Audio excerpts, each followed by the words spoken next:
Hello everyone, welcome to the M की इस video में बात करेंगे करंट अफेयर्स के 15वें प्रैक्टिस सेट की। तो चलिए वीडियो को शुरू करते हैं आज के पहले प्रश्न से। आज का पहला प्रश्न है, 1 मई 2021 को देश भर में सिखों के 9वें गुरु श्री तेग बहादुर जी का कैवा प्रकाश पर्व यानी जयंती मनाया गया? तो 400वां मनाया गया।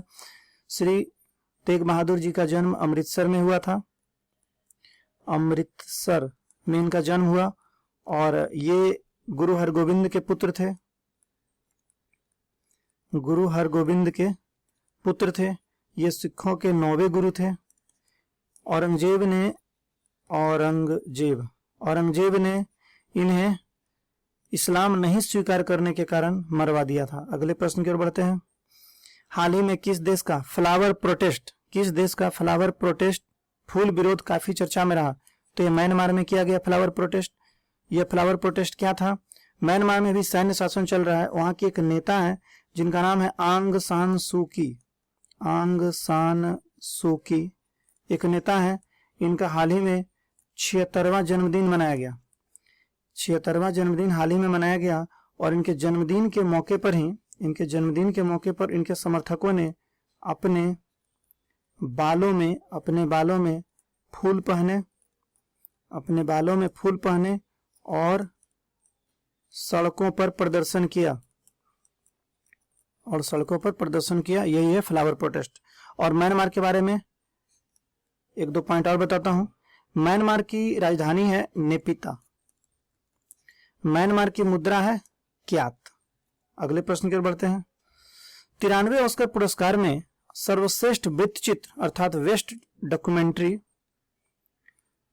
डॉक्यूमेंट्री का पुरस्कार किसने जीता? तो वेस्ट डॉक्यूमेंट्री का पुरस्कार माई ऑक्टोपस टीचर ने जीता और यह पुरस्कार इसे 2021 में मिला। 93वां ऑस्कर पुरस्कार 2021। चलिए, इस 93वां ऑस्कर पुरस्कार 2021 के अंतर्गत सर्वश्रेष्ठ फिल्म का पुरस्कार किसे दिया गया? तो सर्वश्रेष्ठ फिल्म का पुरस्कार नोमैडलैंड को दिया गया। सर्वश्रेष्ठ अभिनेत्री का पुरस्कार किसे मिला? तो फ्रांसिस मैकडोरमंड को यह पुरस्कार मिला। सर्वश्रेष्ठ निर्देशक का पुरस्कार किसे दिया गया? क्लो झाओ को दिया गया। और सर्वश्रेष्ठ अभिनेता का पुरस्कार एंथनी हॉपकिंस को दिया गया। एंथनी हॉपकिंस को सर्वश्रेष्ठ अभिनेता, क्लो झाओ को सर्वश्रेष्ठ निर्देशक, फ्रांसिस मैकडोरमंड को सर्वश्रेष्ठ अभिनेत्री और फिल्म नोमैडलैंड को सर्वश्रेष्ठ फिल्म का पुरस्कार दिया गया। और एक पॉइंट और बताते हैं। 93वें ऑस्कर पुरस्कार के अंतर्गत नोमैडलैंड को 3 ऑस्कर पुरस्कार मिले, जिसमें सर्वश्रेष्ठ फिल्म का पुरस्कार नोमैडलैंड को ही मिला और सर्वश्रेष्ठ अभिनेत्री का पुरस्कार जो फ्रांसिस मैकडोरमंड को मिला ये नोमैडलैंड के लिए ही इनको दिया गया। उसके बाद सर्वश्रेष्ठ निर्देशक का पुरस्कार क्लो झाओ को जो मिला ये नोमैडलैंड के निर्देशक हैं। अगले प्रश्न की ओर बढ़ते हैं। हाल ही में स्वास्तिक नामक हाइब्रिड तकनीक किसने विकसित की है? तो स्वास्तिक नामक हाइब्रिड तकनीक CSIR ने विकसित की है। CSIR का फुल फॉर्म है council of scientific and industrial research. और यह तकनीक क्या है? स्वास्तिक नामक हाइब्रिड तकनीक क्या है? तो इस तकनीक के द्वारा प्राकृतिक तेल का उपयोग कर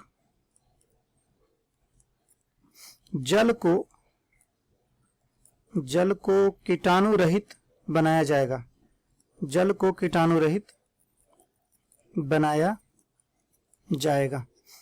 चलिए अगले प्रश्न की ओर बढ़ते हैं। अंतर्राष्ट्रीय महिला क्रिकेट में सबसे अधिक रन बनाने वाले खिलाड़ी कौन बन गए? तो सबसे अधिक रन बनाने वाले खिलाड़ी बन गए हैं मिताली राज।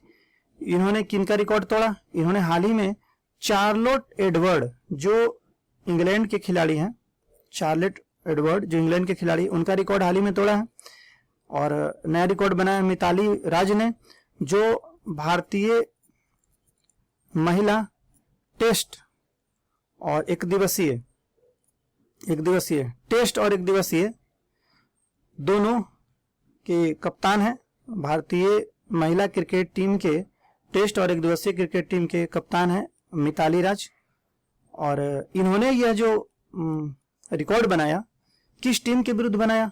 तो इंग्लैंड के विरुद्ध बनाया है। इंग्लैंड। अगले प्रश्न की ओर बढ़ते हैं। हाल ही में शुरू किया गया निपुण भारत मिशन किस मंत्रालय का राष्ट्रीय पहल है?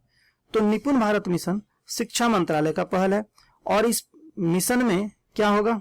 इस मिशन में इसका उद्देश्य जो है वह 3 से 9 वर्ष के बच्चों की सीखने की आवश्यकता को पूरा करने के लिए चलाया गया है। सीखने की आवश्यकता को पूरा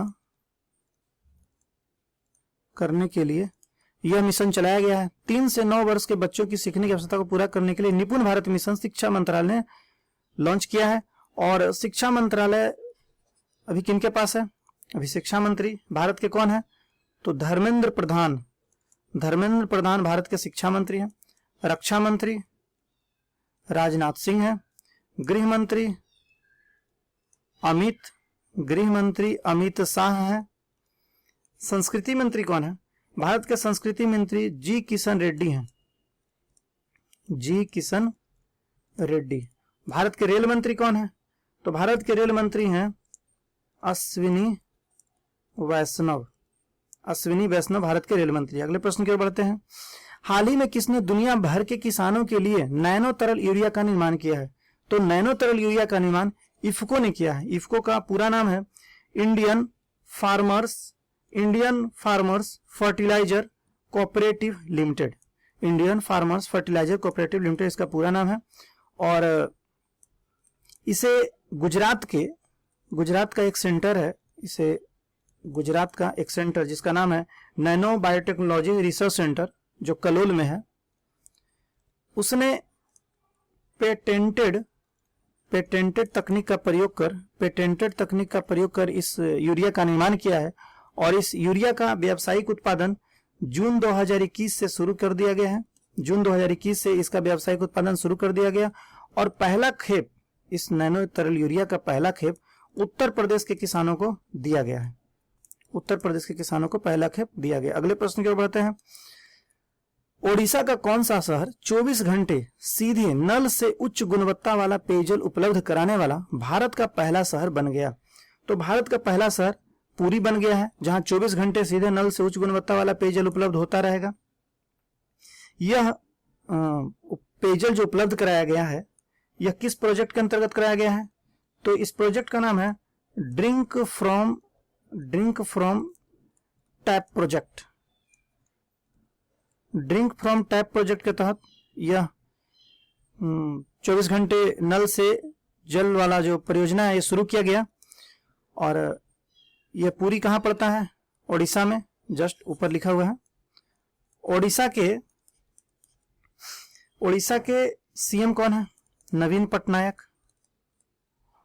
ओडिशा के सीएम नवीन पटनायक है। यहाँ के गवर्नर कौन है? गवर्नर है गणेशी लाल यहाँ का गवर्नर है। चलिए अगले प्रश्न की ओर बढ़ते हैं। हाल ही में किस खाड़ी में आग लगने के कारण वह काफी चर्चा में रहा? आग लगने के कारण मैक्सिको की खाड़ी काफी चर्चा में रहा। मैक्सिको की खाड़ी में गैस पाइपलाइन बिछा हुआ था, जिससे रिसाव होने लगा। गैस पाइपलाइन यहाँ बिछा हुआ था, जिससे रिसाव होने लगा, जिसके कारण हाल ही में आग लग गया। और इसे बुझाने के लिए नाइट्रोजन का प्रयोग किया गया। मैक्सिको के बारे में बता दूं तो मैक्सिको का एक शहर है जिसका नाम है गुएडलाहरा। मैक्सिको का एक शहर है गुएडलाहरा। इसे विश्व पुस्तक राजधानी 2022 घोषित किया गया है। विश्व पुस्तक राजधानी 2022 किसे घोषित किया गया? गुएडलाहरा को घोषित किया गया। और विश्व पुस्तक राजधानी 2021 किसे घोषित किया गया? तबलीसी को घोषित किया गया। जो किसकी राजधानी है? जॉर्जिया की राजधानी है। अगले प्रश्न की ओर बढ़ते हैं। 18 जून से 9 जुलाई 2023 के बीच भारत में होने वाले 2023 विश्व कप के क्वालिफायर की मेजबानी कौन करेगा? तो ये याद रखना है कि 2023 में भारत में होने वाला है 2023 क्रिकेट विश्व कप। और इसके क्वालिफायर की मेजबानी जिम्बाब्वे को मिला है।